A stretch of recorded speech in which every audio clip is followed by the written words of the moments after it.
They called her just a nurse. She had worked in that hospital for 25 years. Long enough to memorize the rhythm of the operating room. Long enough to know which surgeons rushed, which hesitated, and which ones didn't listen. She prepared instruments. Checked vitals. Spoke only when spoken to. And most of the time, she wasn't. The younger doctors barely looked at her. To them, she was background, someone who followed orders, not someone who questioned them. She learned to stay quiet. The emergency came in just after midnight. A critical patient. Massive internal bleeding. No time to wait. The lead surgeon was confident. Fast. Brilliant on paper. The room moved quickly. Commands were sharp. Monitors beeped louder with every passing second. She watched his hands. Then she saw it.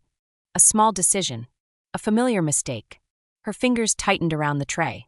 She hesitated. Everyone knew the rule. Nurses don't challenge surgeons in the OR.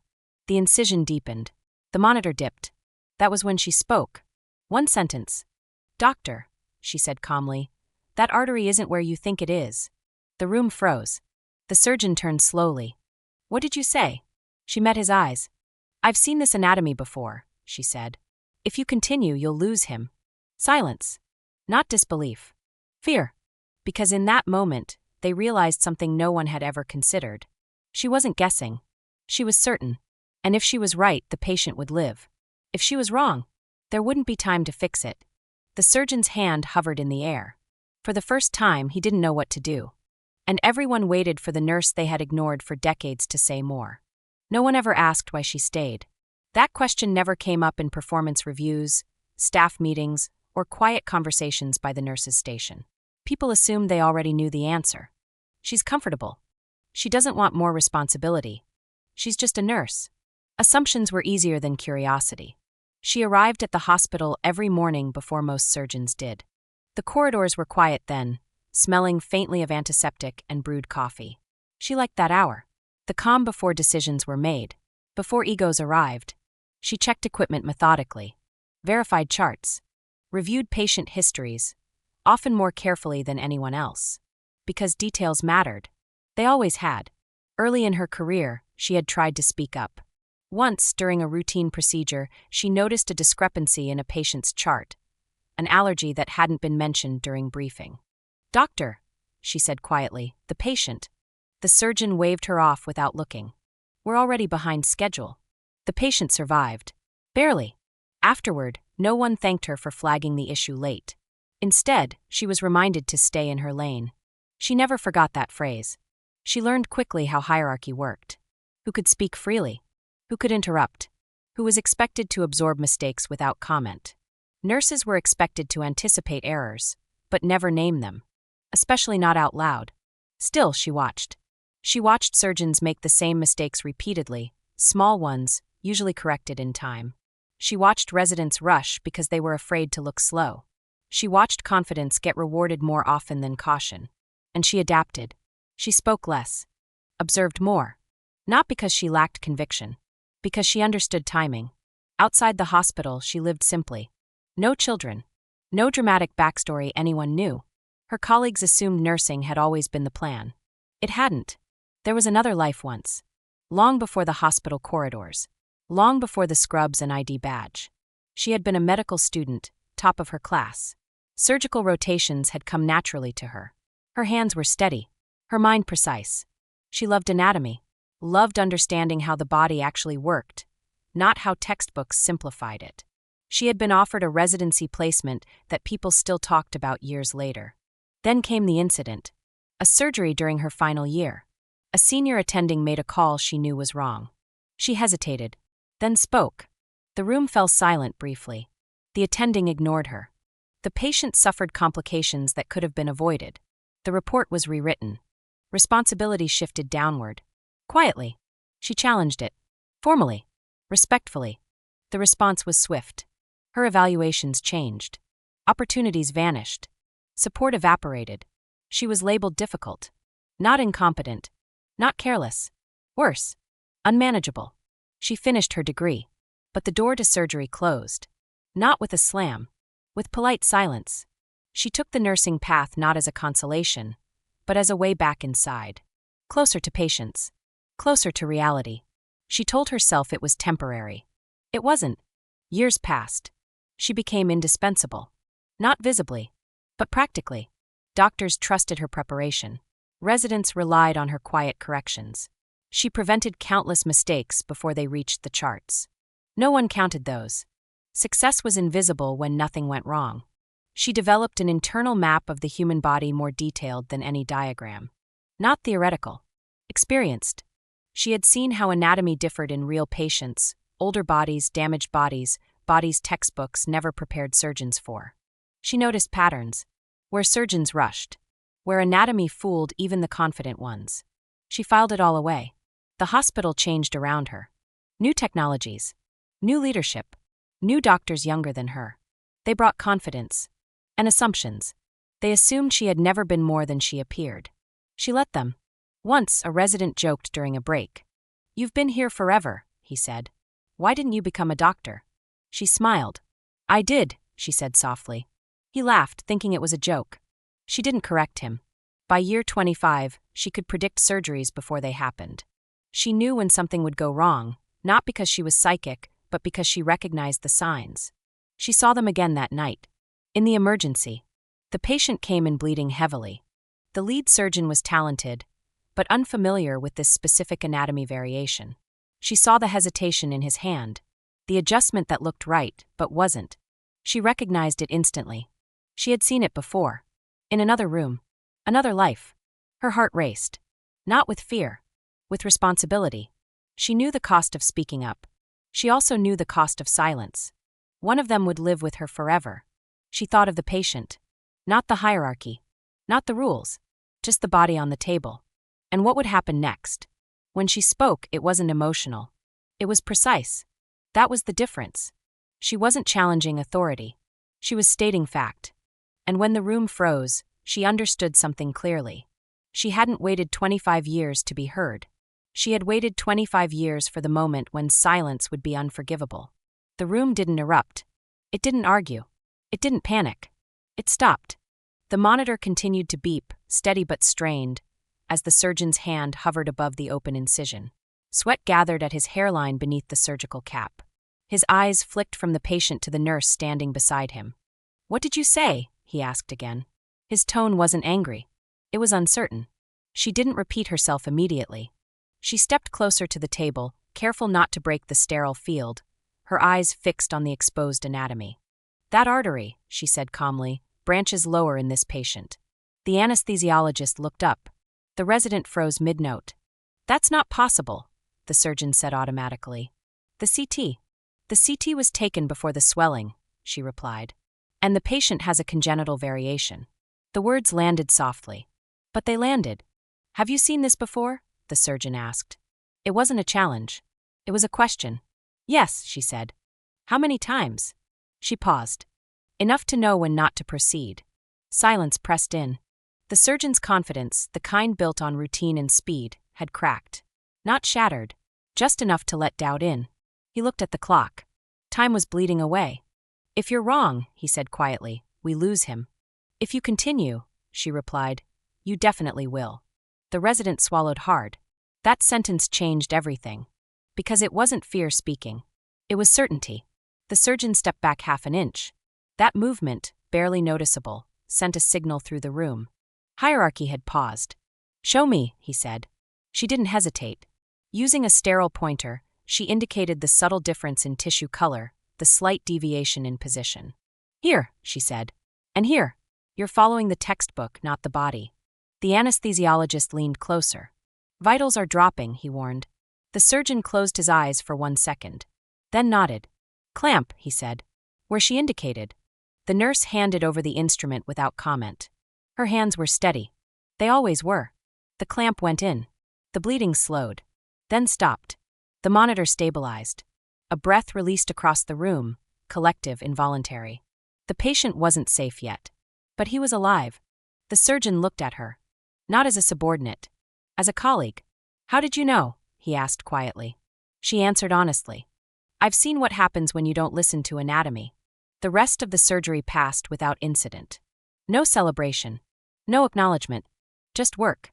When the final sutures were placed and the patient was transferred out, the The surgeon stepped away from the table and pulled off his gloves. "Everyone out," he said. The residents hesitated. "Now," he repeated. They left quickly. The operating room door closed. It was just the two of them. The surgeon leaned against the counter. "You saved his life," he said. She removed her gloves slowly. "The body did," she replied. "I just paid attention." He watched her for a long moment. "You didn't learn that in nursing school." "No," she said. "Where did you learn it?" She met his eyes. "In another life." Word traveled faster than anyone expected. Not through official channels. Through whispers. A nurse corrected a surgeon. A patient survived. The surgeon listened. That combination unsettled people. By morning, the department head wanted to speak with her. She was asked politely to come to an office she had never been invited into before. The walls were lined with awards and framed diplomas. The department head gestured for her to sit. "I hear you intervened during an emergency surgery," he said. She nodded. "Yes. That's unusual." "So is losing a patient unnecessarily," she replied. He studied her carefully. "Where did you train?" She hesitated, then answered. "Med school," she said. 28 years ago." Silence followed. "That's not in your file," he said finally. "No," she agreed. "It isn't." "Why?" She chose her words carefully. "Because some things disappear when they're inconvenient." The department head leaned back. "You're saying you were trained as a surgeon?" "Yes." "And you chose to work as a nurse?" "No," she corrected. "I was redirected." Another silence. This one heavier. The surgeon from the night before knocked and entered without waiting. "She's telling the truth," he said. "I checked." The department head raised an eyebrow. "You checked?" "Her name," the surgeon said. "Her records." She was top of her class. The department head looked back at her. "Why didn't you ever say anything?" She answered quietly. "Because saying it didn't matter until someone was ready to listen." Later that day, she returned to her station. Nothing had officially changed. But people looked at her differently now. Residents paused before speaking. Nurses leaned in closer. Doctors asked questions they had never asked her before. "What do you think? Have you seen this before? Does this look right to you?" She answered when necessary. She stayed quiet when it wasn't. The surgeon approached her again before his shift ended. "I owe you," he said. She shook her head. "You owe the patient," she replied. "And yourself." He hesitated. "You should be in charge," he said. She smiled faintly. "I am," she said. "When it matters." That night, she stood alone in the locker room, staring at her reflection. Same scrubs. Same face. Different weight. Not pride. Responsibility. She hadn't spoken to reclaim a title. She had spoken because silence would have killed someone. And now that the truth had entered the room, it wouldn't leave quietly. Hospitals didn't panic loudly. They didn't shout or collapse the way companies did. They adjusted. Quietly. Administratively. Behind closed doors.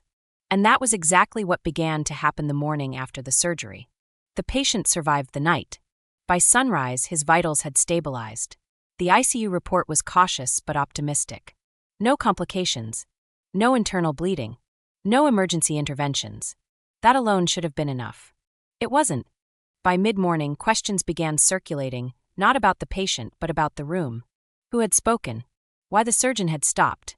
And who exactly the nurse was? Her name moved from whispers to emails. Still unofficial. Still careful. People didn't ask directly. They asked around her. The department head requested a full report. Not the standard surgical summary. A supplemental one. Timeline. Decision points. Interventions. The surgeon wrote it himself. And when he reached the line where he'd paused mid-procedure, he didn't soften it. Decision altered following input from senior nursing staff. It was the most accurate sentence in the document. It was also the most dangerous. Administration noticed immediately. By noon, a meeting was scheduled. Not an emergency one. A clarification meeting. That word, clarification, had teeth. She wasn't invited. At first. She returned to her duties as usual. Prepped rooms. Checked charts. Assisted with procedures that didn't make headlines. But the air around her felt different. Nurses glanced at her with something like curiosity mixed with relief. Residents hesitated before correcting her, then stopped themselves. A junior doctor approached cautiously. "Is it true?" he asked. She didn't look up. "Is what true?" "That you were something else before." She considered the question. I was always this, she said. People just didn't ask. At 2:17 p.m., her pager went off. Admin office. Conference room B. She washed her hands, dried them carefully, and went. The room was glass-walled, overlooking the main corridor. People passed outside unaware. Inside sat 5 people. Administration. Legal. Risk management. The department head stood when she entered. Thank you for coming, he said. She nodded and took a seat. No one offered her coffee. That told her everything. We need to understand what happened yesterday, one administrator began. She waited. There was an intervention during surgery, he continued. Outside established protocol. She nodded. Yes. Can you explain why you felt that was appropriate? She answered calmly. Because the patient was about to die. Silence. Legal shifted in their chair. You understand, another voice said carefully, that nurses are not authorized to direct surgical decisions. I didn't direct, she replied. I informed. That distinction matters legally, the lawyer said. She met his eyes. It matters clinically too, she said. That's why the patient is alive. The risk manager cleared his throat. We've reviewed your file, he said. There's no record of advanced surgical training. That's correct, she said. There's no record. The department head leaned forward. Then help us understand how you recognized a rare anatomical variation under pressure. She paused. This was the line. Step over it, and things would change permanently. She stepped. I was trained to, she said. The room stilled. Trained where? The administrator asked. Medical school, she said. And surgical residency briefly. The lawyer blinked. That would have been disclosed. She shook her head. No, it wouldn't have. They asked for names. Institutions. Dates. She gave them. Quietly. Without embellishment. The department head pulled out his phone. The room waited. The verification didn't take long. Her name appeared. Top percentile scores. Letters of recommendation. A residency offer that vanished mid-cycle. Then nothing. A clean break. The lawyer leaned back slowly. This changes things, he said. Yes, she agreed. It always does. What we're trying to determine, the administrator said carefully, is why this information wasn't disclosed when you were hired. She smiled faintly. You didn't ask, she said. And I didn't volunteer. Why not? Because the last time I volunteered the truth, she said, I was told it made people uncomfortable. No one argued. They dismissed her politely. Too politely. Which meant they were scared. By the end of the week, rumors had spread beyond the department. A nurse who used to be a surgeon. A case buried decades ago. A decision that nearly killed a patient. The stories grew less accurate with each retelling. She ignored them. Noise always followed truth. What mattered was this. Doctors started listening. Not dramatically. Subtly. They asked her opinion before closing. They double-checked when she paused. They slowed down when she frowned. She didn't enjoy it. She respected it. Not everyone adapted. One senior surgeon cornered her in the hallway. You undermined protocol, he said flatly. She looked at him calmly. Protocol doesn't bleed, she replied. Patients do. You're dangerous, he said. She nodded. To complacency, she said. Yes. Administration reacted the only way it knew how. They opened an internal review. Framed as support. But everyone knew what it was. Containment. She was reassigned temporarily. Until things settle. A desk job. No patience. The offer was presented as concern. She understood it as fear. She accepted. Not because she agreed. Because she understood systems. They always tested boundaries after being challenged. From her temporary office, she watched the hospital operate from a distance. Charts. Metrics. Incident reports. She saw patterns others missed. Again. One afternoon, the surgeon from the emergency case knocked on her door. They're scared, he said quietly. They should be, she replied. This isn't about me. They think you're a liability. She smiled. Only if they keep lying to themselves. Do you regret speaking up? He asked. She didn't answer immediately. No, she said finally. I regret waiting so long. Outside, the hospital continued its routine. Inside, something fundamental had shifted. The hierarchy still existed. But it had cracks now. And everyone could feel them. She didn't know yet how it would end. Whether the system would absorb the truth. Or try to erase it again. But she knew one thing with certainty. The silence that once protected her no longer protected anyone else. The second emergency didn't announce itself. It never does. There was no warning email. No prepared meeting.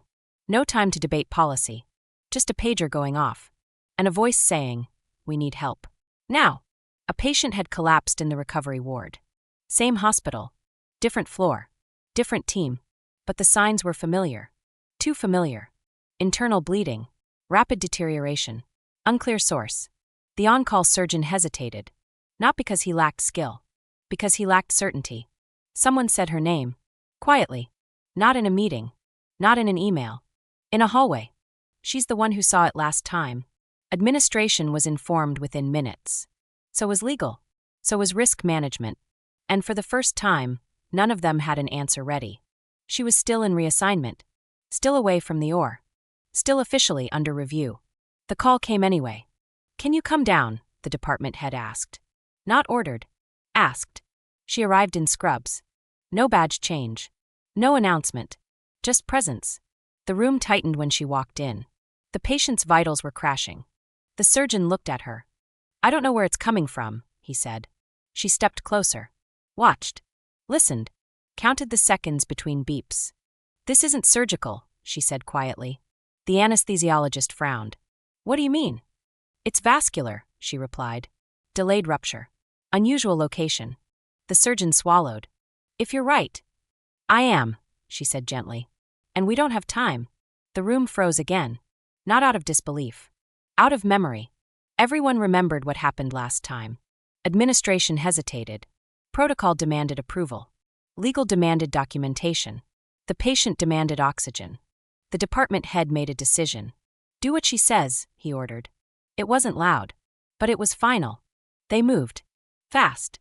Precise. No arguments. The bleeding source was found. Just where she said it would be. The clamp held. The vitals stabilized. Again. No one cheered. No one spoke. The only sound was the monitor returning to rhythm. Afterward, the surgeon sat down heavily. "You saved another life," he said. She shook her head. "I prevented another loss," she replied. "There's a difference." Administration convened immediately. No euphemisms this time. No clarification. Just reality. The legal counsel spoke first. "We can't treat her like a liability anymore," he said. Risk management nodded. "She's the only reason 2 patients are alive." The department head didn't argue. He looked tired. They called her in. Again. This time, there was coffee on the table. She didn't touch it. "We're rescinding the reassignment," the administrator said. "Effective immediately." She nodded. "We're also reviewing credentialing options," he continued. She waited. "And we owe you an apology." Silence followed. She didn't accept it. She didn't reject it. She simply said, "This isn't about me." The administrator looked confused. "It never was," she continued. "It's about what happens when people confuse hierarchy with truth." No one disagreed. They offered her a title. A formal role. Authority on paper. She considered it. Then shook her head. "I don't need a title," she said. "I need access." "To what?" "To the truth," she replied. "Before it bleeds." They agreed. Because they had no choice. Word spread quickly this time. Not as gossip. As instruction. When she spoke, people listened. Not because she demanded it. Because the cost of not listening had become clear. Later that night, the department head walked with her down the corridor. "You changed this place," he said. She stopped. "No," she replied. "I exposed it." He nodded slowly. "Same difference." She shook her head. "Very different." In the locker room, she sat alone for a long moment. Not exhausted. Not triumphant. Just aware. She had crossed a line that couldn't be uncrossed.